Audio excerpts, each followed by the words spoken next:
Hello and welcome to Game of Thrones, the recap series we're doing. This is episode 4. The episode we're recapping this week is called Spoils of War. Yep. I'm Nick. Hi, I'm John. Okay, this week we've had a bit of a let's say an episode with a bit of action in it, kind of thing. It's been a pretty interesting episode. Just before we go into it, like, did you like the episode as a whole? Yeah, I did. I liked it. Yeah, I've got a few issues with it that I thought were a bit crap, but on the whole, I mean, one of the best battles I think we've seen in the show so far. Really. Definitely, yeah. Yeah. If you're alright, we'll just get straight into. Yeah, sounds good to me. I'm just, like, as usual, I'm just going to go through scene for scene. Anything you want to bring up? Yeah, I'll jump in. Okay. Let's get right into it then. Right, we get into the episode with the Lannister armies marching. Yeah. Straight away. I think, like, the marching, and it kind of cuts to Jaime getting gold. Like, it's in, like, the back of a. What do you call them? Like a wagon or something? A wagon, that's it. It's in the back of a wagon, and it's like gold bars. And, and he gets a bit out, I think. Does he give it to Bronn there and then? I think so, yeah. I think he gives it to him. Paying him off kind of thing, yeah. And Bronn's basically saying, like, well, what do I get? And he's like, I'm just giving you more gold than most people see in a lifetime. And and he's essentially saying, I want Castle Rock. Yeah, I want a castle that was promised to me when I took on this job, kind of thing. There's not much to that scene, really, apart from that, is there? Just that, and during the conversation, Jaime reveals that all the gold they were just taken from Highgarden is going straight to the Iron Bank. It's not their gold, you know. So yeah. I think he directs Bronn in this scene as well, doesn't he? And Lord Tarly to take it there, kind of thing. Yeah. And that's pretty much the scene. They ride off, and it cuts then from that to the man from the Iron Bank. Yeah. Talking to Cersei. He seems to have a lot of respect for Cersei at this point, because he's like, wow, like, you've actually managed to do it, kind of thing. Yeah, I think it's more just that he just wants his money. You know what I mean? Like, he basically backs the horse that looks most likely to serve him best, kind of thing. But he's like, the way he's talking, seems like you kind of like your dad, but like you've managed to repay all of the Lannisters' debts. Yeah, he made some comment about how, like, you know, Tywin was frugal in terms of paying his debts off, and you've even outdone him, kind of thing. Yeah. It's just a little scene, basically showing that they're being paid off, and he knows he's getting paid. Yeah. Not much to that one either. There is one mention. Cersei makes mention of the fact they've got to hire the Golden Company. Is that in that scene? I think so, yeah. She tells him that because the bank guy, I think it's called Tyros or something, I'm not sure, but she mentions the Golden Company, and it's like, oh, we've used them many times to get back debts that are owed to us. Yeah. They're very, I recommend them highly, and she's like, yeah, I want something back of mine as well. Have these been mentioned in the show before, or is this just a book? I think they might have been, to be honest. I can't remember now. Do you remember the army with the golden masks on? Oh yeah, the ones that were like killing. I can't remember now if they're the Golden Company or not. They were the ones that were basically attacking Daenerys. Yeah. Oh right, okay. They might not be. I might have got that wrong. There's so many groups. In Marine and Volantis. There's so many different like places and Bravos. There's so many groups over there, like the Stone Crows. You know, you just get so confused with how many armies there are. We basically get shown that she's going to employ the Golden Company. Yeah, to get back something that's hers, which is that Castle Rock. You know, maybe, we don't know. Maybe. I guess we'll find out in a future episode. It cuts from that scene to the little scene with Littlefinger and Bran, where Littlefinger's basically giving Bran a dagger. Well, not just a dagger; it's the dagger that was used in season 1 to. Well, it wasn't used, but it was attempted to be used in the assassination of Bran in the first season, wasn't it? Yeah. I can't remember, but the wolf stopped him, didn't he? And Caitlyn, yeah. I think Caitlyn stops at first and is almost about to kill Caitlyn, and the wolf jumps in. Yeah. Yeah. Did Littlefinger arrange that? I can't remember now. I think that's the thing that Littlefinger has been behind all these kind of things. And if Bran knows all this, why does it say something? But I don't know. But like, it's just a little thing. He hands him that, and he's saying this line about like, how like. But basically, how he's basically trying to make out like he's very loyal to your family, kind of thing. And it's like, I would have jumped in front of the dagger that killed your mum. Like, just a really honest, genuine guy, Littlefinger. Definitely is, isn't it? Just for the listeners, there's an eye roll there. This scene goes on not for very long, but it kind of ends with Bran saying to Littlefinger, chaos is a ladder, which, and I will admit, I've not take I didn't pick up on this myself. I looked it up myself because I didn't. I've watched the episode twice already, and both times I didn't catch what he said, so I had to look it up. And in doing so, I found some. It was on Vanity Fair. I found some information, and it's a reference to a conversation that Littlefinger and Varys had in season 3, and the line basically sums up his Littlefinger's life philosophy, which is sow the seeds of mischief, violence, and misunderstanding, then use the confusion to climb up the social or power ladder. So that kind of is why Littlefinger's so shocked in hearing it. Yeah, hearing his own words repeated back to him, kind of thing. And I don't know if at this point he knows that Bran knows, or he's just shocked in hearing his own words. Yeah.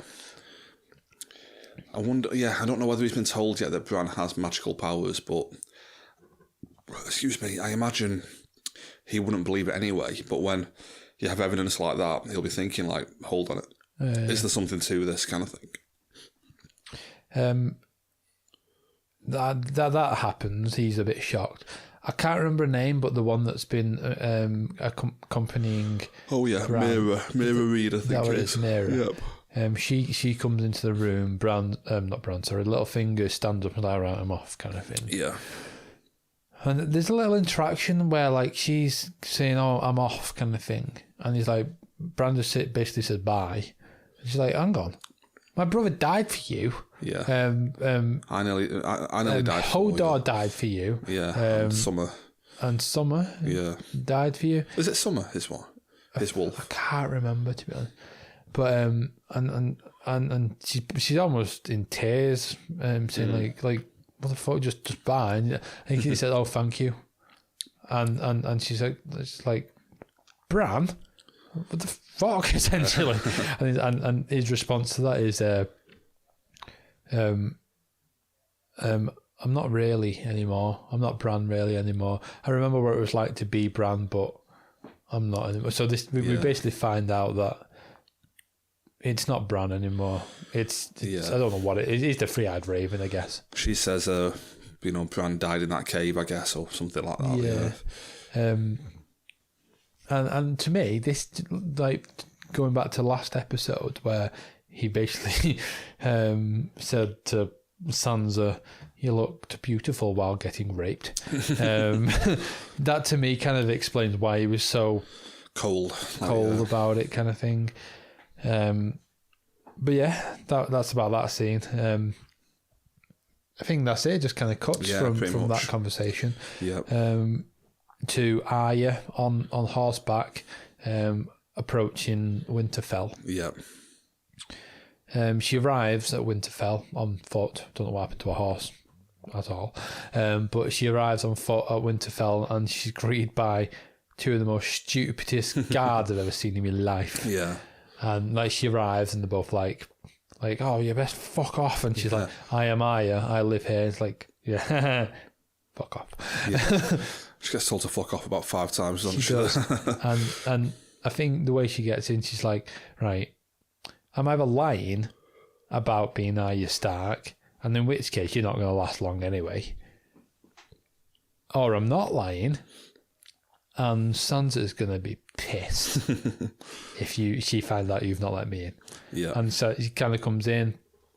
They kind of sit her down to tell her to wait. They turn around, she's gone. Next scene, it cuts to the next scene where they're basically explaining to Sansa like, shit, I literally don't know what happened to her. She said she's Arya, and Sansa's basically saying, I know where she is. And I know where she is. Yeah.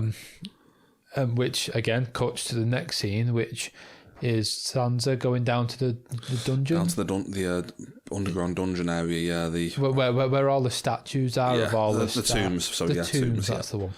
And as you could probably expect, Arya's down there. Yeah. Without even seeing us, Arya's first line is, "Do I need to start calling you lady now?" And she's like, "Yeah." See, I couldn't figure out if this was a joke. Was she being serious? Like, yeah, probably. No one's sanity. Yeah. But yeah, it's just little conversation. I think they mention Ned's statue, and they're saying like, yeah, maybe someone who actually knew his face should have carved this. Yeah. And I think, was it Arya or Sansa saying, I think it's Sansa saying like, everyone who knew his face is dead. Yeah. Kind of thing. It's, not much. I think she might have mentioned her list in this bit. Yeah, she does, yeah. Somebody, was it the Hound or somebody or Cersei? Oh. Someone gets mentioned who's on the list. Yeah. And she's like, yeah, they're on my list, but, she's like, your list. But she kind of laughs it off at this point, Sansa, doesn't she? But then straight away it kind of cuts to the next scene. Because, well, no, it doesn't straight away, because she basically, Sansa says, oh, Bran's here, Barroway. Which it then cuts to the weirwood tree. Like a Stark reunion episode into this. Yeah, essentially. It cuts to the weirwood tree. And it's Arya, Sansa and Bran together. And Bran does his normal... free-eyed raven kind of thing. Yeah, hello, Arya. And I mean, they hugged on. I think he gives her more of a hug than he did Sansa, yeah. Yeah, and he does his free-eyed raven thing, and he's like, "Oh, I seen you at the crossroads," and she's like, "What? You see me?" Yeah. I'm almost like, where were you? But and he's like, "Well, I've seen you. I thought you were going to Winterfell. Not Winterfell. Sorry, I thought you were going to King's Landing." Yeah. And I think Sansa basically says, like, why would you have gone to King's Landing? Bran's like, oh, she's on Arya's list, isn't she? Yeah. Which is when Sansa, even though she laughed it off in the scene previous, she's like, oh, she's actually got a list. I think Arya's response to that is, well, most people on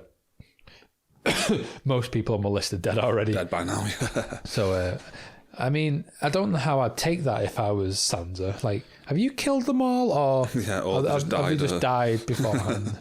But yeah, not much to take away from that scene, apart from the fact that Bran actually gives Arya the Valyrian steel dagger. Yeah. Which Littlefinger is actually given to her like a few scenes ago. But I think that's about all you can take from that scene, really. Yeah, I can only imagine that's going to come back into play at some point. It's a Valyrian steel dagger, isn't it? So the fact it's given to her, maybe she'll use that to kill Littlefinger or something, like some like weird point to it. I mean, because of what we know Valyrian steel used for, or can be used for, I feel like we're going to see a pretty sick scene with Arya in episodes, or even maybe next episode to come. Like, yeah. Yep. We kind of cut from that scene though to Daenerys walking down the stairs with Missandei. Missandei. Yeah. And Daenerys is essentially saying like, so what happened? And I'm not going to lie, I really wanted to know what happened. Yeah. Missandei's response was like, a lot happened. And I'm like, yeah, but what happened? Like, what's there? Yeah. Essentially, I want to know what happened. I mean, I think I mentioned this before. Like, I've got no time for this Grey Worm bollocks, to be honest. Like, Grey Worm's literally got nothing.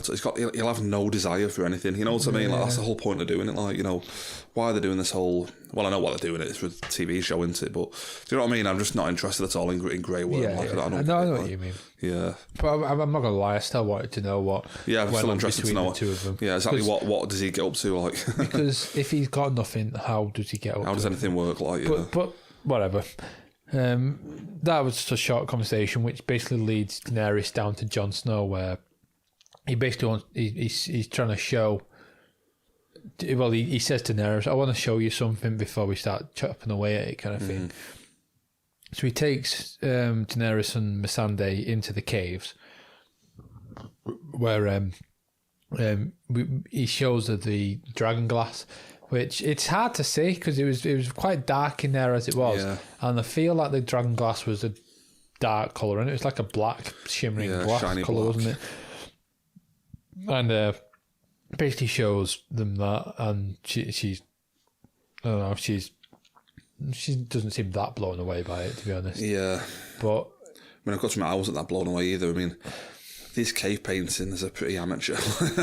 Well, that's what I mean. Like the dragon glass didn't seem that interesting. Yeah, it was just shimmering black rock. Like, I'm sure I've seen stuff like that just in the side of a wall. And then he follows that on by, oh, there's something else as well, and takes her into another part of the cave where there's little cave paintings and it's like little shapes and stuff. I'm not going to go too much into this, but I was reading earlier that apparently we've seen these shapes before in the shape of dead people in previous seasons, where like there's been a spiral of dead people. Oh right, yeah. In a previous season, and I can't pinpoint exactly where it was from, but I think it was beyond the wall. It's probably the Fist of the First Men or something. And there's like a spiral of them, like in a spiral shape. I don't know if it's a meaningful callback or anything, but I just thought I'd mention that. But then we go on through these cave paintings, and we've got pictures of men and the children of the forest, haven't we? Reveals that the first men and the children of the forest both united to fight the White Walkers. The White Walkers, like God knows how long ago, kind of thing. So like basically the whole point of this is Jon Snow saying, see, they work together. They put aside all the differences, and they've worked together to fight the common enemy, which is the White Walkers. After that, they kind of walk outside to be greeted by Tyrion and Varys, which is where Tyrion tells Daenerys that they'd taken Castle Rock, and she was delighted by this. She's like, "Oh, that's good news, isn't it?" Until he announces the rest of the news, which is that they're basically fucked. Yeah, and the Tyrells are gone.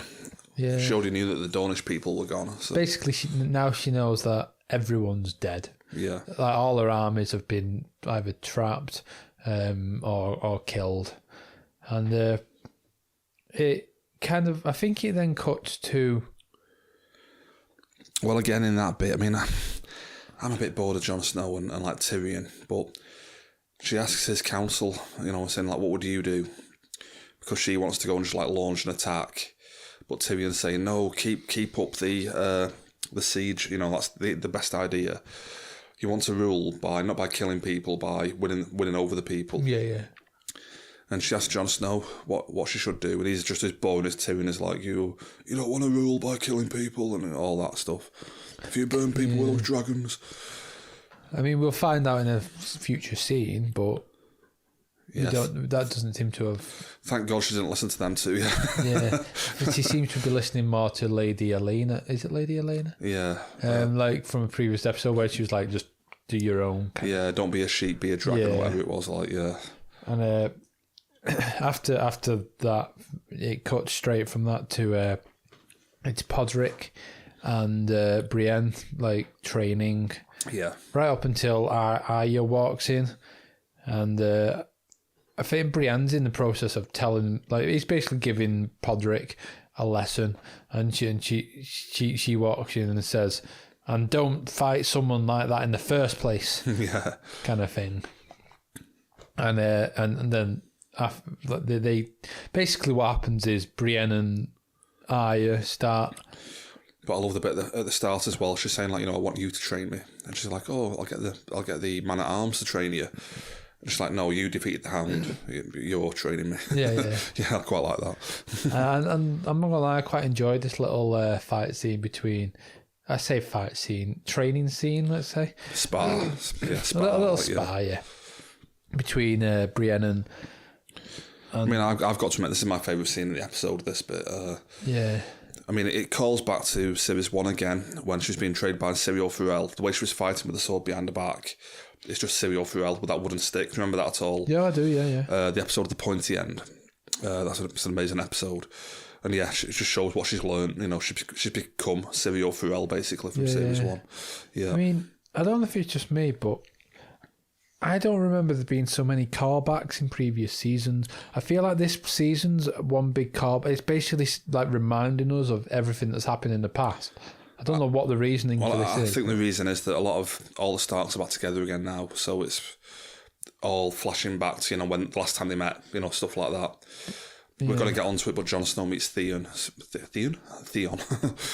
it calls back to, the betrayals that he's done, that kind of thing. So, but from episode 1, there's been callbacks to all sort of. We mentioned it in previous episodes. Obviously, go back and listen to that if you want to find out what we're on about. But every episode, there's been a callback to something. There's been the wolves with Arya when that was a callback to.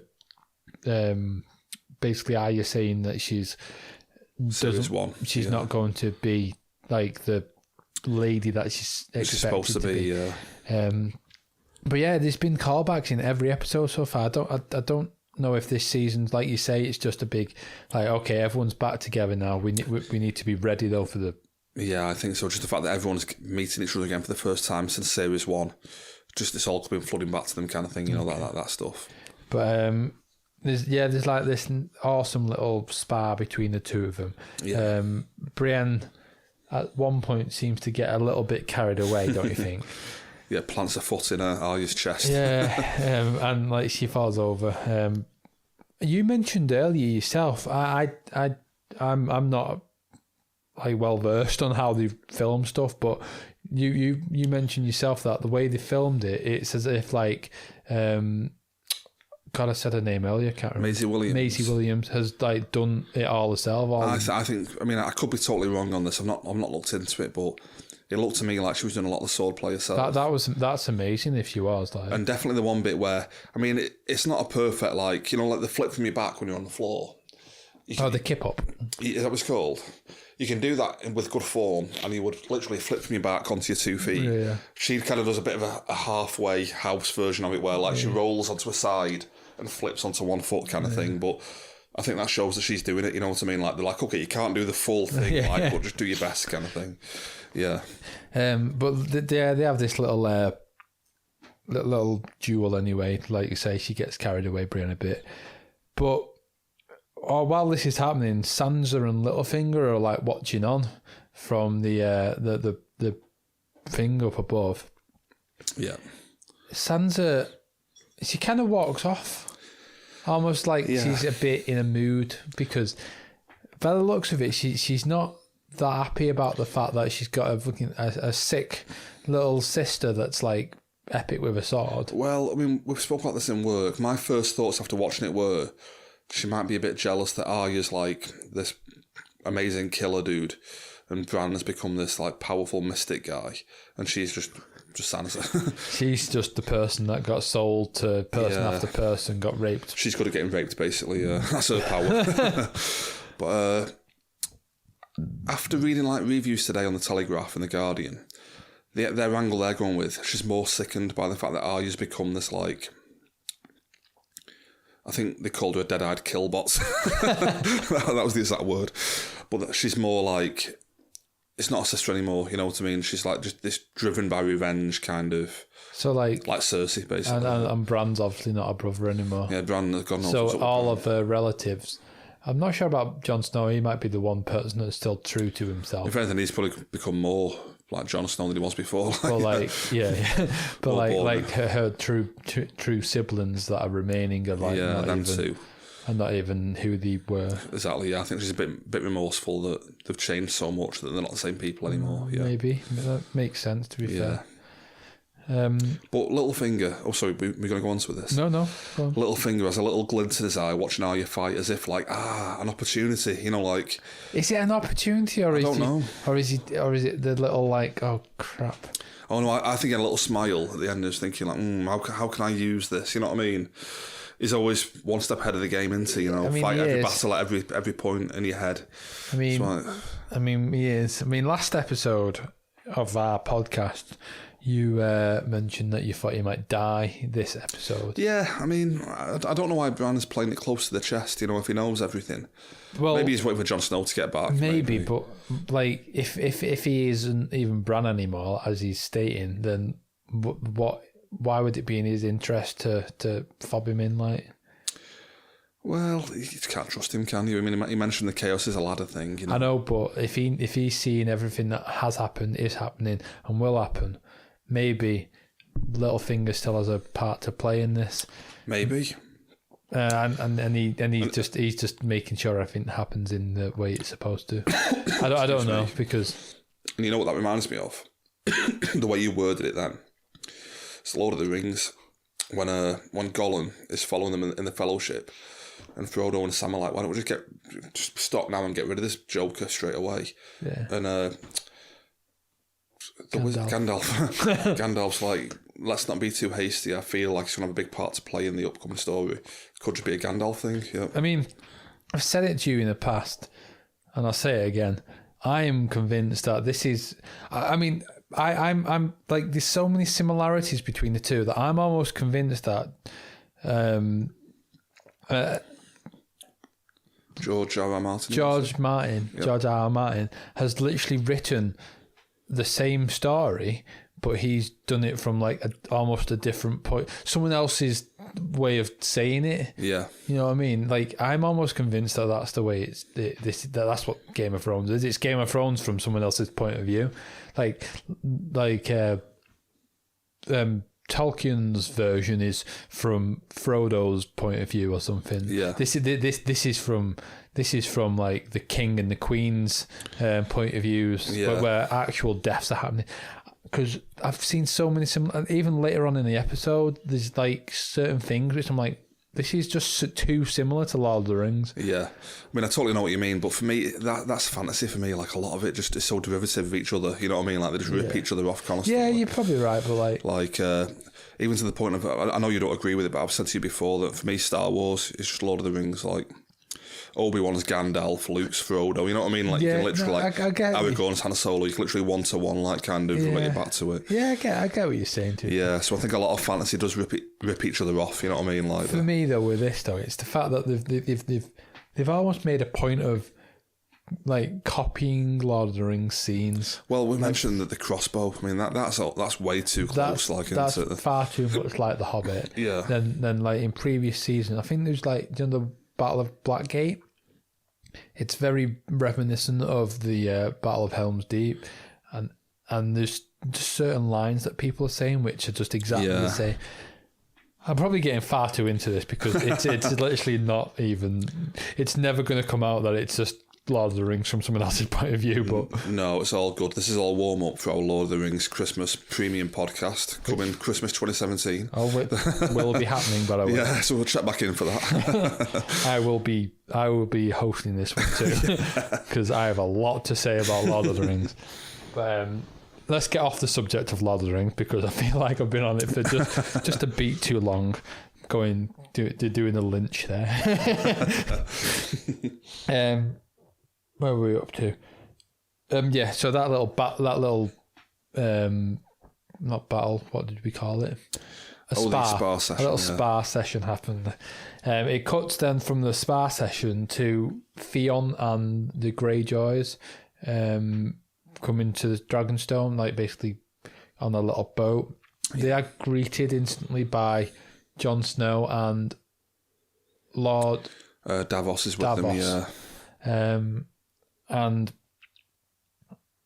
as everyone who was watching should have known if they've watched every other season, Jon Snow wouldn't be too pleased with Theon because of previous things that he's done. Yeah, he betrayed Robb. Yeah, he betrayed the whole Stark name by selling out Winterfell and stuff. Yeah, yeah, and Theon kind of says, the first thing he says is like, "Oh, Jon." Kind of thing. But like one of the first things he says is, "How's Sansa?" And it's almost as if he's saying it as this like, "You can't kill me because I kind of saved Sansa." Yeah, just to remind him like, don't forget. I did save her, so like I'm kind of paying back. Yeah, kind of thing. Sure, I betrayed Robb and the whole Stark household, but I saved Sansa. Yeah. So I feel like that was the whole reason he said that. Jon Snow grabs him by the scuff of his neck, and he's like, "The only reason you're not dead right now, and I've not killed you, is because you've saved Sansa. So, yeah." Yeah. It's not much going on from that apart from Theon says to him like, I'm here to see my queen Daenerys. To basically get my sister back because she's been taken by Euron. So I just need to kind of speak to her. And Jon's like, "Well, she's not here. She's gone." Yeah. Which is basically the first time we realised that she's actually gone off her own back and she's doing something. Well, that's what you can assumably take from that scene. But then in the next scene, you instantly realise that she really has gone and done her own thing. Yep. We have the Lannister armies. We have Dickon. We have Bronn. We have Jaime. We have Lord Tarly. We have all these people. They're all quite happy because the gold has gotten to King's Landing. Yeah, they've got the gold in King's Landing. They're trying to get the rest of the loot convoy in there as well. And Randall Tarly makes some comments about like, in my experience, whipping them will help them get the party to move faster. And Jamie's like, let's give them a chance before we start flogging them. But that little thing happens. There's a bit of a conversation between Jaime and Bronn. I can't remember what they said for the life of me. But Bronn kind of stops in his track and he's like, he doesn't say anything, but Jaime realises what's going on. Just before we get to that bit, that conversation, they're talking to Dickon, I think, because it's his first battle. Like, how did you find it? And Dickon's like, I didn't expect it to smell like that. And Bron's like, when men die, they shit their pants. I love Bronn. He's great, straight down to it, doesn't he? Yeah. I love him. But like I say, that happens and kind of Bronn stops in his tracks and he's visibly like listening out for something, and James like, what's going on? He's like, listen, and then you kind of hear the march. Well, not even the marching. It's just you can audibly hear a lot of horses like running, and there's no other sound that could be. That was definitely horses running. Yeah. So they instantly like get all the soldiers like, get your shields, get your spears, get in a line, kind of thing. And at this point you start to hear the whooping as well. The whoop. That's more like the Three Stooges, that. Whoop, whoop, whoop, whoop, whoop. Yeah, they all start Futurama. They all start whooping and stuff, and but like all these soldiers getting in place with the shields, and thus commences probably one, like as you said earlier in our review, probably one of the best fight scenes probably in Game of Thrones to date. Yeah, definitely. Like if we've got all the Lannister armies like in a line, like they're all visibly shitting themselves. Yeah. I bet Dickon could smell that, I'm guessing he could. And then you see the Dothraki come over the hill, and we all know how much of a mad bastards the fucking Dothraki are, and how terrified the Westerosi people are of the Dothraki. And just this massive battle happens. They come over. I think straight away it happens where like they've got the spears and they seem to stop the Dothraki at first. Well, I think before the Dothraki even get to the lines, I'm sure the dragons then come over. I feel like the Dothraki get to them first. Oh, really? I'm sure Jamie was watching them coming down, and then he just spots the dragon. Is that what happens? Like, oh shit! Like, right, okay. So I'm not sure, to be honest. No, with you, the dragons might come over, but they don't do anything straight away, do they? Because like I feel like the Dothraki get to the shield. Probably, yeah, maybe you're right. And get stabbed a few times, and then the dragons kind of swoop over. Which is that shot of Jamie just when like he thinks, oh, the Dothraki are bad enough, then it's like, oh my god, dragons as well, like dragon, yeah, just Drogon, wasn't it? Yeah. And we've got this amazing battle scene where like the Dothraki are coming in, they're taking down the people at the shields. The dragon flies over, and I don't know why. If I was Daenerys, I would have been a bit smarter about this. But she comes over the Lannister armies, and she just kind of goes straight through them with like makes Drogon fire flame straight through them, just let a line through them rather than across them.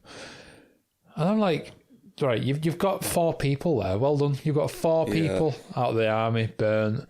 What about the 20 on either side of them 4 people that you've just left to carry on fighting? If you went from the other side, down the side, you've killed the entire army. What are you doing? Yeah, I don't totally get it. I mean, again, I was reading today reviews and stuff, and they were saying she was going for the supply line.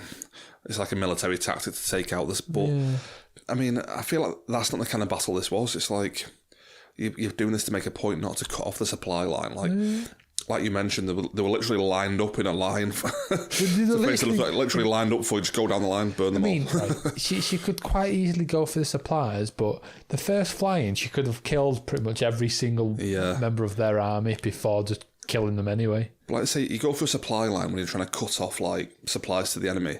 That isn't the point of this battle. She's just pissed off and wants to like kill a few Lannister army soldiers kind of thing. So forget the supply lines for now. They've already got the gold in there. So. It was almost like a retaliation for the Euron's attack on the Unsullied, wasn't it? Yeah. And on Highgarden. They weren't. That was Jamie, that wasn't it? Yeah. It was almost a retaliation for that. Definitely there. But anyway, we got this massive fight scene. We get to see Bronn. Basically, Jamie says like, "Oh right, we've got the Hobbit. Go and get Bard the Bowman's thing to shoot it with. Go and get the thing from the Hobbit." And he's like, "You come get it," Bronn says, and then he's like, "I can't shoot it with one hand." Which is amazing. Bronn. He's like, yeah, get Legolas. Bronn runs over as the Bard. He is the Bard in this scenario, and he's getting chased by a Dothraki soldier. Who seems to have the upper hand because they kind of run up at each other, and this Dothraki takes out the leg of Bronn's horse, and the squealing, like I don't know what people are going to think of this, but I didn't give a crap about all the soldiers screaming and squealing. But the horses, but that as soon as that horse squealed, I couldn't even bear it. It was horrible. But gets knocked off his horse, drops all his gold. Yeah. There's one little brief moment where I'm thinking, should I go and get that? Yeah. But he decides to leave it, I feel, and run off. Next, he kind of follows the Dothraki soldier at that point, and he kind of comes across a tent, which I'm assuming he's seen him go in the tent. I don't remember. Yeah, he basically followed him into the tent, I think. He essentially followed him. And he basically just sees Bronn at the helm of this massive Hobbit bow. Hobbit bow. And I don't know why you wasted that bloody arrow on him. I was thinking that, like, I was like, surely... You can think of a better use. You could have just stabbed him at that point. But he stabbed... I mean, it was quite funny to watch, to be fair. And then he pulls this handle... And this little tent unfolds, and he's got the Hobbit bow ready and raring. He's like, "Come on, where's Smaug?" And he's literally ready for Smaug, isn't he? And Yeah, we get this like nice little scene where Drogon's flying around, still firing people. You see some of the Lannister soldiers just turn to dust. Yeah, it's amazing. Again, they made a big point in the papers today saying like, "Oh, Daenerys was losing the plot at this point," and you got one scene of it going, "Dracarys," that was it. Like, wasn't really. I mean, I feel like if I was a leader like she was, and not one, but two of my armies have been pretty much crippled. Yeah. Like one's been killed, one's been crippled. All because of bad advice. Yeah. I feel like my personal reaction would be, all right, well, let's go and cripple them a bit. Yeah. I don't feel like she's gone nuts at all. I feel like she's done what retaliation. Like, I feel like she'd do what anyone in that kind of situation would do. Mm. I think in them days, anyway, in that kind of time, maybe. But here we see all these soldiers being turned to dust, and we see a lovely couple of scenes where Jaime's like looking out at soldiers like being burnt, taking the helmets off, and like getting in the water, trying to get the fire off them and stuff. And like I said, loads of soldiers just being turned to absolute dust. Like I think at one point the dragon goes over them, and they're still in the shape of people. Mm. But then a horse rides over them, and they just kind of fall to dust. Yeah, the dust just just like, wow, yeah. That dragon's just literally dusted these people. But back to Bronn, the dragon's flying around, and he takes a shot at the dragon. Just to mention, like just as soon as the dragon got there, a lot of the Lannister armies did fire bow and arrow, and they just kind of bounced off the stomach, scales, like scales and the stomach of the dragon. But then Bronn brings back his giant hobbit arrow and fires it, and it swoops straight past Daenerys' head. Personally, as Daenerys, I'd be shitting myself at this point. Yeah. Because have you seen the size of that thing? They've got a massive arrow. I'd be like, all right, let's avoid that area. Yeah. For now. Or go and take it out straight away now that it's just fired and get it out of the way kind of thing. Instead of doing that, she circles around again. She decides to circle around and go straight back at the thing, but like in the direction it was facing in originally. Meanwhile, Bronn's like loading it back up. I mean, can I just jump in there? Like, I love the visual of like Bronn reloading that arrow with the two massive wheels. Yeah. That's amazing. That when he's pulling the two wheels. So I thought that was amazing. I thought that looked amazing. I enjoyed all that bit. Yeah. And obviously, like he does all that. He's getting all the arrow loaded up and shoots it straight into Drogon. He does. And Drogon's kind of. I don't know if you're supposed to believe at this instance that Drogon's just gone, because he's kind of falling. So that's the fall from the sky, don't he? Kind of almost like Smaug, just like and but then like he kind of manages to make his way over to this hobbit arrow thing, and burn it, and land on the floor. And Daenerys kind of jumps off his back. Well, just to mention, Bronn has actually managed to jump out the way of the flame as he burnt it. Bronn dived out the way. But like I say, Daenerys jumps off the back of Drogon and starts to try and kind of pull the arrow out of his side. It's like it's almost like wing or something, isn't it? Like, Meanwhile, Drogon kind of hits the hobbit thing with his tail to just finish it off a little bit. Meanwhile, we kind of see Jaime sees this happening on the side, and he's like, he kind of sees this as his opportunity. And while he sees him, Tyrion kind of comes over the hill. I feel actually Tyrion might have come over a bit ago, because he comes over and one of the Dothraki soldiers says, like, your soldiers can't fight. Yeah, he was just watching all the Lannister army like burning and running away and stuff. I was like, your soldiers can't fight.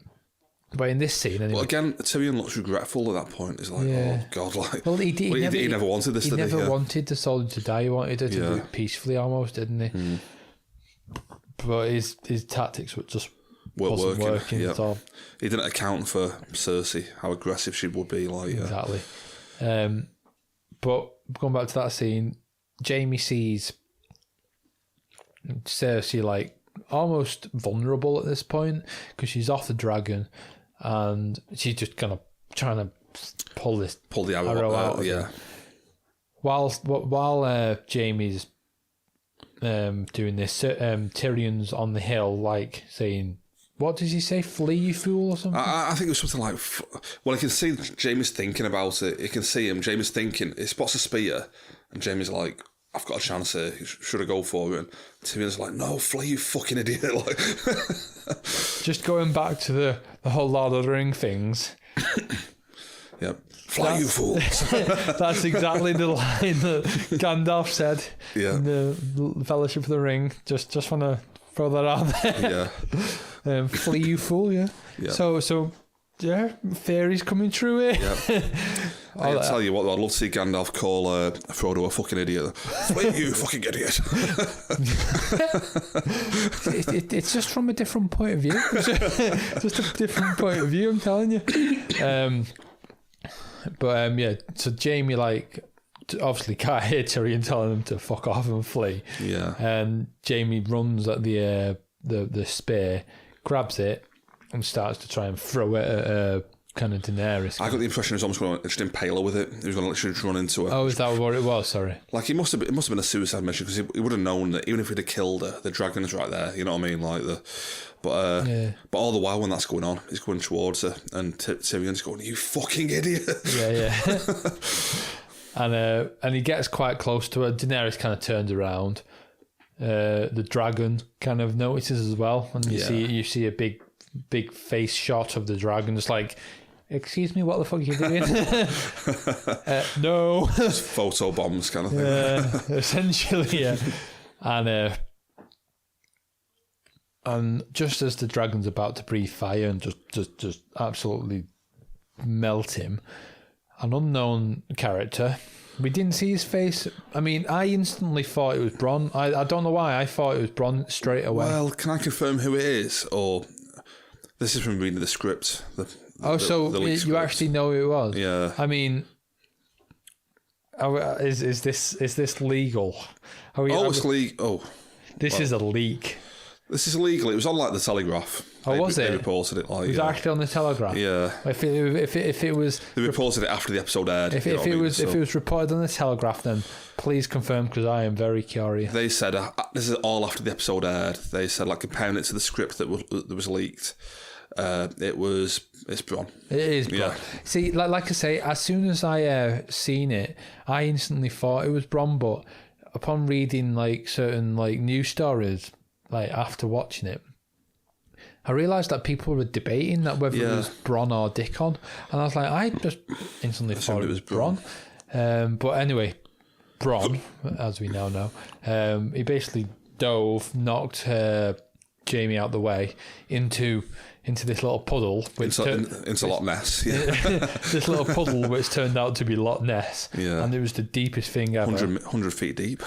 I don't know what happened to Bronn because he doesn't seem to be in the next shot, but the episode ends with Jaime drowning in Loch Ness with his heavy armour and his golden hand, presumably being what's weighing him down. Yeah.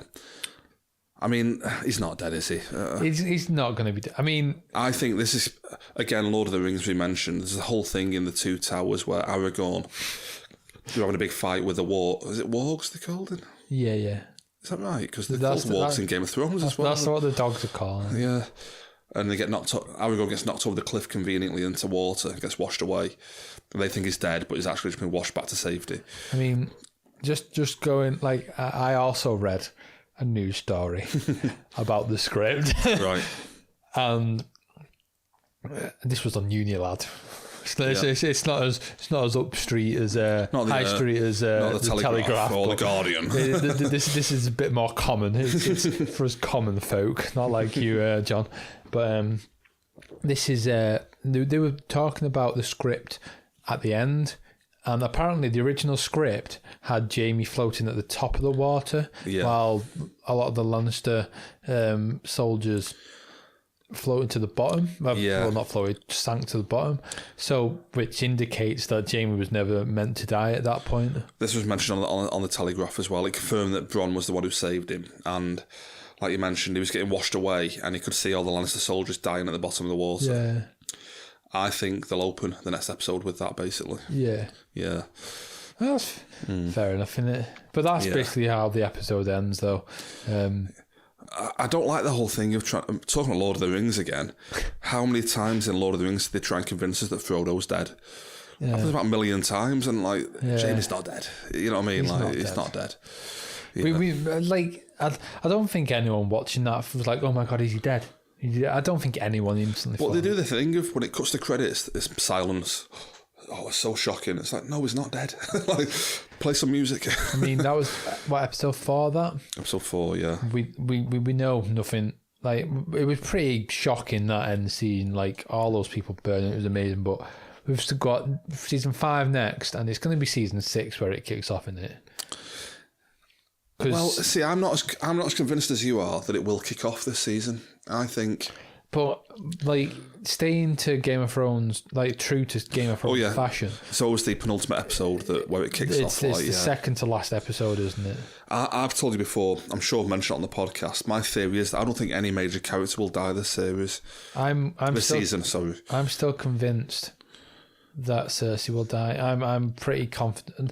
I'm not going to say pretty confident because when it comes to season 7, episode 7, and you're sat there going, "Fucking told you." I'm not going to say confident.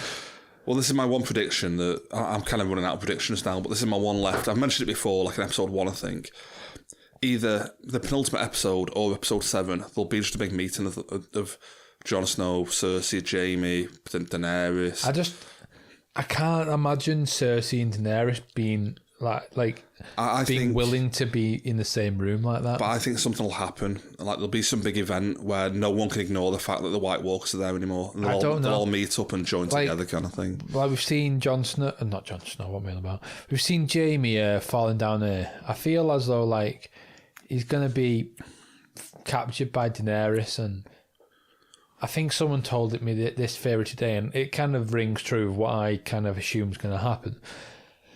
And it's that he's going to get captured by Daenerys, and she's kind of going to go to Cersei and go like, "If you and your brother fucking bend the knee, you can have him back." And she's obviously going to be like, "Fuck off! You're not doing that. I'm not going to bend the knee. You can kill him if you want. Do what the fuck you want with him." And Jaime's obviously at that point going to go like, "Oh well, she didn't give a shit about me," and this might play into the prophecy where we're not sure it's going to be him yet, but a lot of people think it's going to be Jaime. This might play into it where like because she just fucking fucked him off. He kills her. I've got to admit, I'm not buying that one myself, just because I'm sure there's been loads of events before where Jaime knows that he loves her more than she loves him. I know, but he knows she'll sleep with like Lancel or anybody like that while he's away. Like, I know, but does he know that she just sell him on, let him die for the sake of her power? I feel like that might tip him over the edge. But my sister actually mentioned that on a text the other night, saying like she thinks he'll get captured. And that's how he'll find out he's a Targaryen. Quickly, just going back to this whole theory, fan theory from the books for years. Wait, how does he find this out though? Well, I don't know. It's just a quick thing, just saying like just the fact they've been around together, they'll find out somehow that he's a Targaryen kind of thing. But that was her theory. But I think this water is going to wash him to safety. He'll get back in King's Landing and I'm like, fucking hell, that was a battle, wasn't it? Do you reckon? Well, we watched the thing for next week, didn't we? Yeah, I mean, we'll get that. We'll get onto that in a bit. But talking about the whole him being a secret Targaryen, it's a long shot, but there's a theory I came up with about that, the prophecy about Cersei being killed by a little brother, because we're told essentially by this theory that Jaime and Cersei are not Tywin's children, but are Targaryens. Yeah. And I know Rhaegar being the father might be a bit of a stretch, but like if Rhaegar was their father, that would make Jon Snow their brother, wouldn't it? No, wait, am I talking? Yeah, that's the right. And Daenerys would be their auntie. And if that's the case, Jon Snow would be Cersei's little brother, and the prophecy would be, prophecy being that she would be killed by her little brother. Yep. The big twist that no one was expecting is that she'd be killed by Jon Snow because he's actually her little brother. Yep. Just throwing that out there. Might be complete rubbish. No, that's good. Yep. Might be complete rubbish, but like if that happens, then you heard it there first. Like I was talking to Cassie in work today, and like this theory's going back like 6 years. I've not read the book since like 2011 when A Dance with Dragons came out. And the stuff you forget, and the stuff that you read so early on that by the time you get to the end of it, you don't realise the relevance of it. Yeah. Like there's big hints about the fact that Jaime and Cersei could be secret Targaryens, to the point of Jaime having dreams of like some unknown blonde-haired, green-eyed woman visiting him, saying like you've forgotten your true father and stuff like that. Which the theories are, if that's King Aerys, he killed his own father. So he's not only a kingslayer, like he killed his father, like Tyrion killed his father. I mean, symmetry and stuff. If it is King Aerys, then my theory is straight out the window. And there's loads of hints in the book about Tyrion being the only true Lannister. I would love that though, because Tywin, he like the son that he shunned and he didn't want anything to do with, is his one and only true heir. And not only that, Tyrion killed his wife in childbirth, stuff like that kind of thing. And is Tywin his only real offspring, So I'm well behind that theory, to be honest with you. And it would make sense that Jaime and Jon Snow are both secret Targaryens. Yeah. They can be the three heads of the dragon: Daenerys, Jon Snow, Jaime. Makes sense. Which is like another prophecy, Makes sense. Well, we've gotten the theories out of the way. Before we end the episode, I just kind of want to go into the episode 5 trailer, which is named. You said it earlier, didn't you? Blood of the Dragon. Blood of the Dragon. Or according to the Telegraph, Eastwatch, which I don't get. Eastwatch. I'm sure they called it. Said next week on Eastwatch. It's like no, it's Blood of the Dragon. It's definitely Blood of the Dragon. Yeah, I'm 99% sure. Yeah, but on this little trailer, it went by pretty quickly, so I didn't catch a huge amount.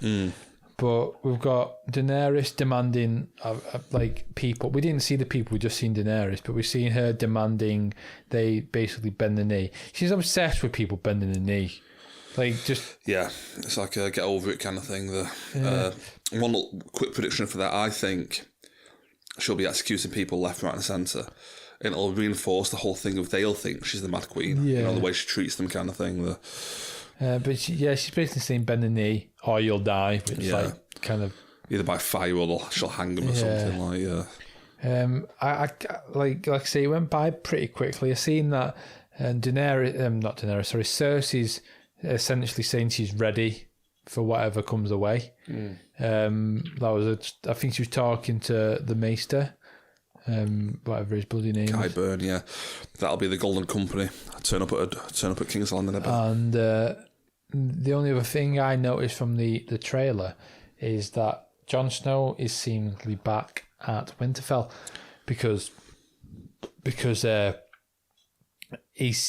one line he says is, Bran said that he's seen the army of the dead either coming round the wall or approaching the wall or something like that. Yeah. So, we can assume by the fact that he's spoken to Bran that he's gone back to Winterfell.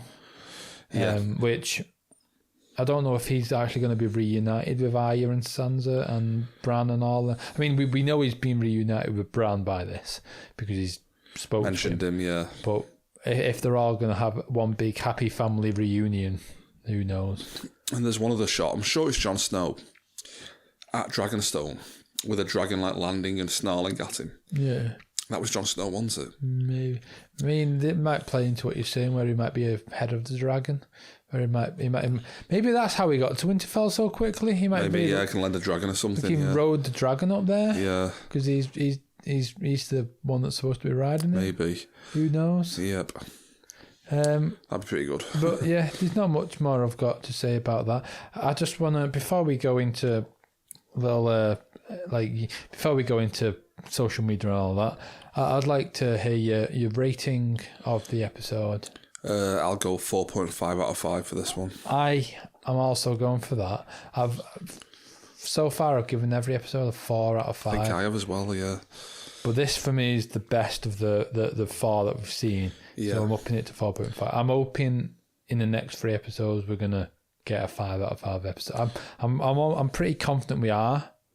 Yeah. But this for me is 0.5 of a rating higher than the rest of them. So I agree.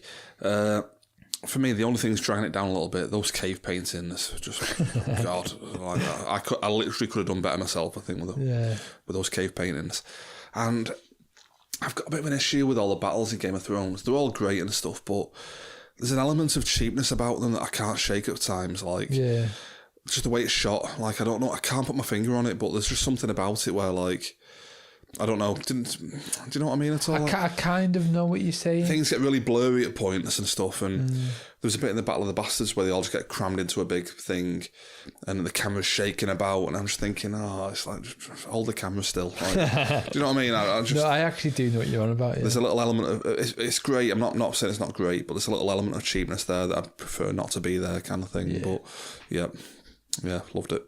Fantastic. I think we're pretty much done with that. So if you're all right, we'll just give our social medias and we're done with the episode. Sounds good. Yeah. I can be found at DSTE Nick on Twitter. Yup. I'm at Taylor1980 on Twitter. We're part of a main podcast, which is Don't Spoil the Ending. You can find that at DST Podcast on Twitter. We also have a Facebook account, which is facebook.com/DSTE podcast. You can also just search Don't Spoil the Ending podcast and it will be found quite easily. Go ahead and give us a 5-star rating on there. Yeah, that'd be appreciated. Give us any feedback, anything like that. Yeah, I mean, I can't emphasise this enough. I want some real feedback here. You know, let us know what you think about these episodes and the show going forward. And if anyone's interested, you've actually been posting quizzes on the Facebook account, haven't you? Well, let's mix it up. Let's do a Game of Thrones quiz tomorrow. If you're up for that, do a Game of Thrones quiz tomorrow and see if people can guess the answer. So on Thursday, after you're listening to this, hopefully, check it out on Thursday. There'll be a Game of Thrones quiz up. So head over to facebook.com/DST podcast and see if you can get the answer. Prizes probably aren't amazing, but you'll win an awesome prize. Yeah, probably not so awesome. But that's it, I think. Yeah. From me. I'm all done. Thanks for doing this, John. Yep, cheers, Nick. Been a good episode once again. Yeah, enjoyed that. Always love talking about Game of Thrones. And we've got, 3 episodes left now? Only 3 left. Only 3 left. Nearly there. So thanks very much for listening, and we'll see you next week. Yep. And that's it. Thank you very much. Bye-bye. Ta-ta for now. Cheers. Bye.